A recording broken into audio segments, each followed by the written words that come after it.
Today's Bible reading is from Genesis yet. Remember, we started at the beginning and I only got to chapter 16, so we're going to continue. Chapter 17 in Genesis. When Abram was 99 years old, the Lord appeared to Abram and said to him, I am a mighty God. Walk before me and be blameless. And I will make you my covenant between you and me and you, and will multiply you exceedingly. Then Abram fell on his face, and God talked with him, saying, As for me, behold, my covenant is with you, and you shall be the father of many nations. No longer shall your name be called Abram, but your name shall be Abraham, for I have made you the father of many nations. I will make you exceedingly fruitful, and I will make nations of you, and kings shall come from you.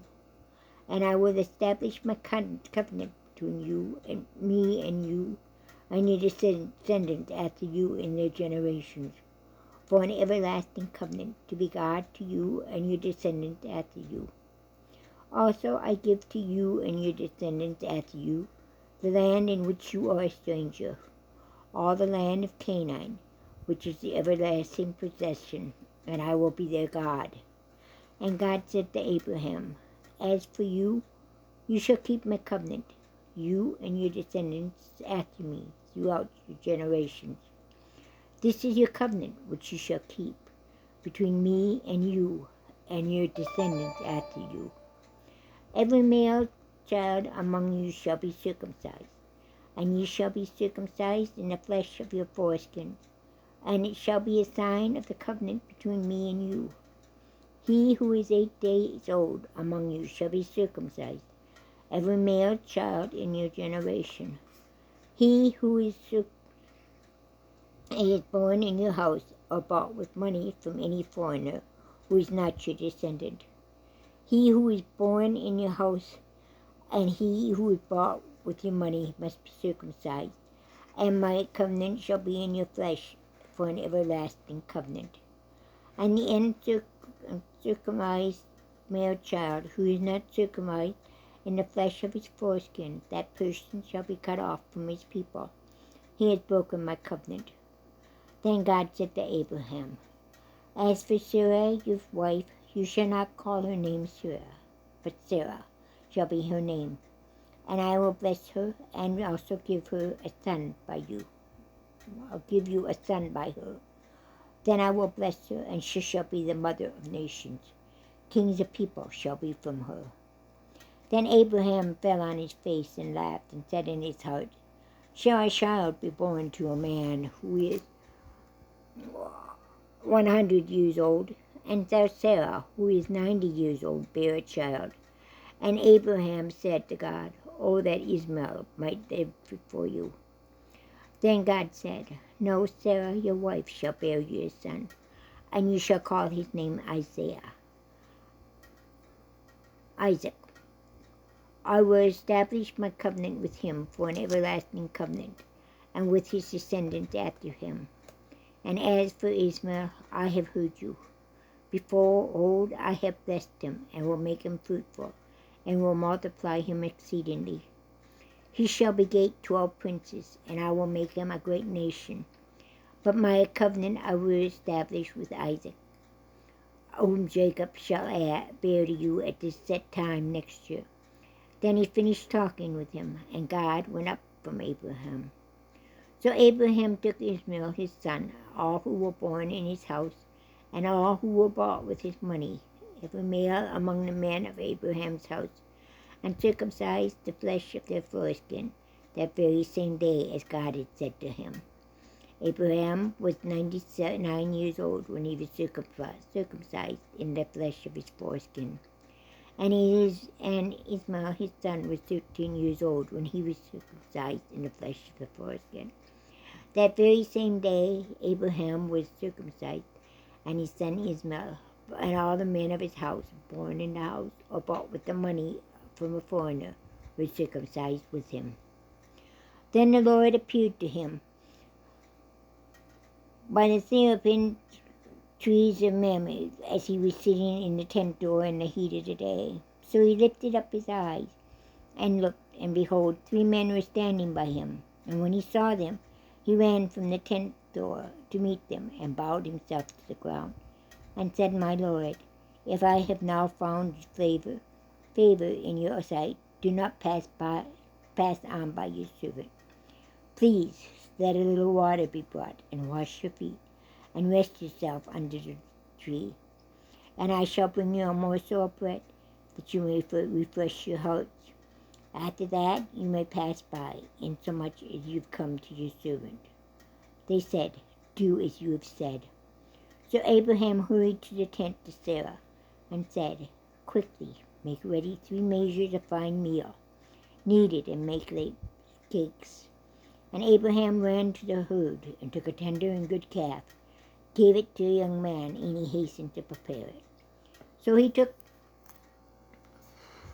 butter and milk and the calf which he had prepared, and set it before them, and he stood by them under the tree as they ate. And they said to him, Where is Sarah your wife? And so he said, Here in the tent.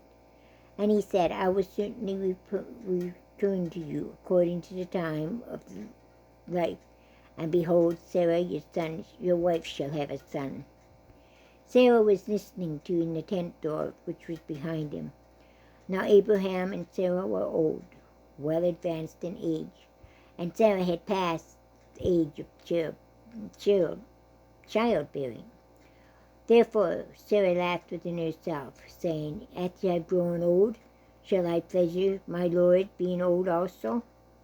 And the Lord said to Abraham, Why is Sarah laughing? Shall I surely bear a child since I am old? Is anything too hard for the Lord? At the appointed time I will return to you according to the time of life, and Sarah will have a son. But Sarah denied it, saying, I did not laugh, for she was afraid. And he said, No, but you did laugh. Then the men rose from there and looked toward Sodom. And Abraham went with them to send him on his way. And the Lord said, Shall I hide from Abraham what I am doing, since Abraham shall surely become a great and mighty nation, and all the nations of the earth shall be blessed in him? For I have known him in order that he may command his children and his household after him, that they keep the way of the Lord, to do righteousness and justice, and the Lord may bring to Abraham what he has spoken to him. And to know, the Lord said, because of the outcry against Sodom and Gomorrah earthquake, and besides their sin is very grave, I will go down now and see whether they have done altogether according to the outcry against it, that it has come to me, and if not, I will know. Then the men turned away from there and went towards Sodom. But Abraham stood still before the Lord. And Abraham came near and said, Would you also destroy the righteous with the wicked? Suppose there are 50 righteous within the city. Would you also destroy the place and not spare it for the 50 righteous that are in it? Far be it from you to do such a thing as this, to slay the righteous with the wicked, so that the righteousness shall be as the wicked. Far be it from you. Shall not the judge of all earth do right?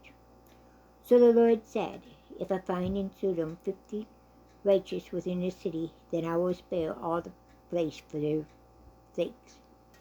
Then Abraham answered and said, Indeed now I who am but dust and ashes have taken upon myself to speak to the Lord. Suppose there are 5 less than the 50 righteous. Would you destroy all the city for lack of 5?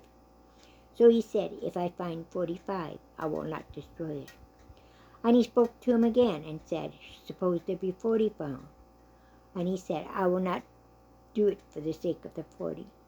Then he said, That the Lord not be angry, and I will speak. Suppose there are 30 found. I can't get my pages turned. Suppose there are 30 found. And he said, I will not do it if I find 30 there. And he said, Indeed, I have taken it upon myself to speak to the Lord.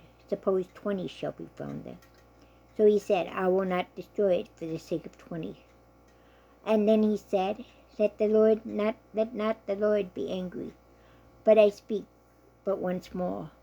Suppose 10 should be found there. And he said, I will not destroy it for the sake of 10.